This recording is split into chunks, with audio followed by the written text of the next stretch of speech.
Good morning, YouTube, and happy 22nd. What's so great about it? Time for the what-up loop?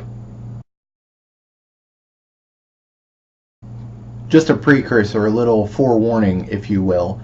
I realize it's been a huge topic in the news, but I'm not going to talk about Flappy Bird at all. The phenomenon has zero purchase in my brain. I do not have the capability to care about it. You can Google it if you want. Once again, Flappy Bird. There was a whole fiasco surrounding it. Don't care. Alright guys, so if you, like me, are a big fan of the music genre, you may have been wondering, what happened to harmonics? And you'd be justified in thinking so. Wasn't the last thing they did shutting down the DLC for Rock Band about like 3 months ago or so? At any rate, Harmonix announced their new game Chroma the other day. Unfortunately, not a lot is known about it currently, just that it's a first-person shooter that involves music. Whether you shoot music, the music affects how potent your weapon is, if it's songs that they put in there, if you can use your own songs. Nobody really knows, but they do have a beta sign up, so you can always go to their website, playchroma.com, and check that out. Regardless of whatever method they choose, I'm sure the game itself will be great, considering that Harmonix, whereas they are fairly well known for the Guitar Hero and Rock Band series, got their start with Rez, which was an on-rails shooter. So the guys know shooters. I'm pretty sure they'll be able to get a good handle on this one. So, did you manage to get into the Titanfall beta? If you didn't, I'm going to tell you a little bit about it, but if you did you like it? Did you think it was good, bad? What were your ups and downs? So as I mentioned last week, Titanfall is the new game coming out from the developers of Modern Warfare, Call of Duty Modern Warfare. So they basically are the ones who revolutionized the multiplayer shooter genre and kind of are a big reason for a lot of the different things that you see in multiplayer shooters nowadays. Perks, level ups, loadouts. The twist in the game, of course, being the Titans, the giant robots that you can call down. I had a decent amount of time to mess around with the game, and their main game mode, Attrition, basically is kind of like an all-out team deathmatch with a little bit of a twist. Actually, a couple twists. So every time you do pretty much anything, if you call down a Titan, if you kill other enemies, assist a friend, save them from being killed, what have you, you gain points, and the points goes toward the overall attrition meter, and whoever gets to, I think it's 250 first, wins. That isn't necessarily the end of the match, though, because as soon as the match is over, the losing team has a dropship come in for evac, and you can try and get more points, whether you're on the winning or losing team, by either A, getting to the dropship, or B, shooting the dropship down.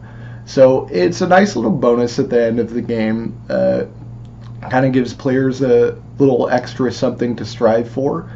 And as many others have pointed out, psychologically, it's a nice way to get you to keep playing, because if you feel bummed out that your team just lost, it's entirely possible you could still get away on the dropship and get a whole bunch of experience, level up your character, and still kind of in a way it's considered a win.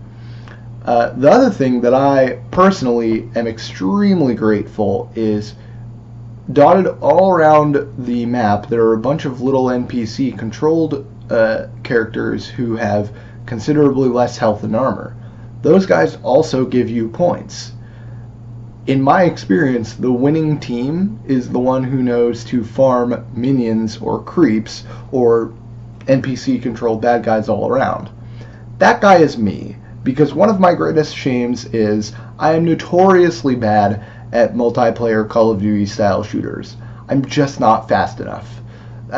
These people with their no-scopes and their mag lenses and Galeals and whatever other kind of shooter jargon you want to throw at me. They have like psychic corner vision. I don't understand how you're supposed to play against these people. But I don't have to. I could just run around shooting stupid computers and help my team and contribute instead of just dying all the time. I love being able to contribute. That's all I want, really.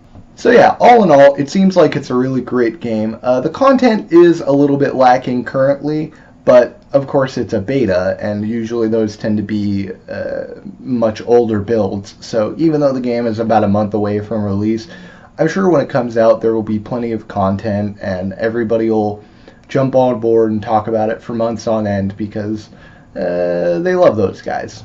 So you all like free games, right? I know I do. Kind of a neat game that walked across my path this week. There's a free game, Crisis mod, called The Cursed Forest. It is made by a Russian guy, so if you decide to check it out, keep in mind it is entirely in Russian, and the notes that you find scattered around are in Russian. They do have a translation patch, but it was done in Google Translate, so it's kind of shaky English-wise. It's a horror game, and I am told it is just terrifying. I'm a big fan of horror games. I'm a big fan of getting spooked, getting into the mood, turning all the lights off, putting on your headphones, what have you. Obviously, also on YouTube, horror tends to be the game of choice for Let's Plays. I've actually been considering doing a Let's Play, and I feel like this might be a good one to go with, considering the fact that it's just some mod. One person made it, and not many people know about it. And I feel like the biggest distraction is the scares in the Let's Play video. So if it's some unknown game, no one's really going to be prepared for what's coming, myself or you guys. So if you have any opinions, put them down in the comments. But I'm looking forward to playing it. It looks like it's gonna... maybe I'll need some more pants. Alright, so finally, if you are a fan of social experiments, you have got to get yourself to Twitch TV and check out Twitch Plays Pokemon. It's been going on all week, and it's one of the most fascinating things I've ever seen. Let me give you the premise here real quick. So, some guy, just a guy, whoever, decided to stream Pokemon, and by way of some sort of computer input trickery, the people in the comments of the stream are able to input commands, A, B, up, down, left, right, select, start, thereby controlling the game and attempting to get all the way to the end. And so many things have happened. The stream has taken on a life of its own. At present, I believe that Bird Jesus, the stream's high-level Pidgeot, has managed to clear at least 4 badges, and I know they also got through the teleporter puzzle in the Team Rocket headquarters. This puzzle involves a bunch of tiles that when you step on them will send you careening in one direction, and so you're supposed to figure out the right order in which to step on these tiles. But when you have over 1,000 people trying to tell you to go up but also go down, except instead you should go left but also go left again, then you should press start 3 times, then try going right, it gets a little bit tricky. I think I read it took them about 24 hours to get through that one single dungeon.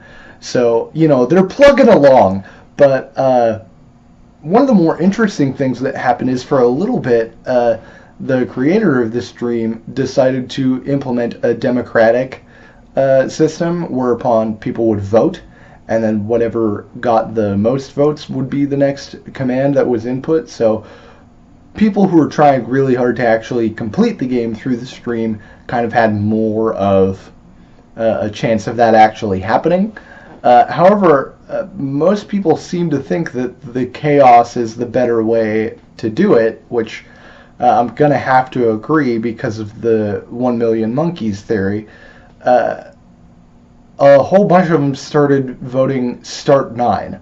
So what would happen is you'd have a whole bunch of activity, and then all of a sudden they would just press the start button 9 times. So you'd see menu open, close, open, close, so on. It's currently starting to sway back towards chaotic and removing the democratic system, but even so, they're nowhere near completing the game. Can they complete the game? Those monkeys are gonna type out Shakespeare someday, so Sure, why not? Unless, of course, they manage to throw away their highest level Pokemon, which is entirely possible. Well, guys, that's it again this week. February, shortest of the gaming months. Give it a week, then it'll be March, and you won't hear the end of it, and I'll just never stop talking. But once again, thanks for stopping by, all of you. As always, please put your questions and comments below, and look forward to seeing all you guys next week, and hope you have a great weekend. See you later.